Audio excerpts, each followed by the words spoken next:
Быт и нравы сельских жителей в центре внимания новой постановки «Соседи» Государственного Дегорского театра. Премьера спектакля по пьесе Ирмы Кумаритовой прошла на сцене Театра оперы и балета. Молодой осетинский драматург известный как автор многих популярных песен. В первую очередь хочу поблагодарить Ларису Абисаловну Гергиеву за такую поддержку. Она, благодаря ей состоялся этот спектакль.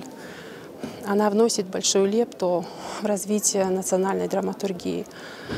Также хочу поблагодарить и Илиту Секинаеву, которая в меня поверила, помогла мне подняться по ступеням национальной драматургии. В центре повествования две семьи. Это простые люди со своим мировоззрением, характерами и проблемами. Они постоянно находят причины для ссор. Поводом для конфликта становятся их собственные дети. Родители не подозревают, что их чада тайно поженились в Москве. Возвращение молодых станет для них полным сюрпризом. Я считаю, что очень удачно и плодотворно поработали.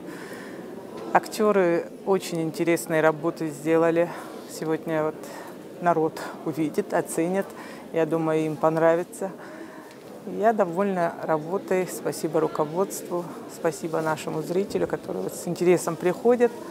Это нас вдохновляет. Так что слово за зрителями.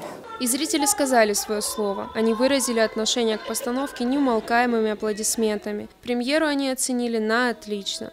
Инга Дзёева, Евгений Маркин, Осетия ТВ.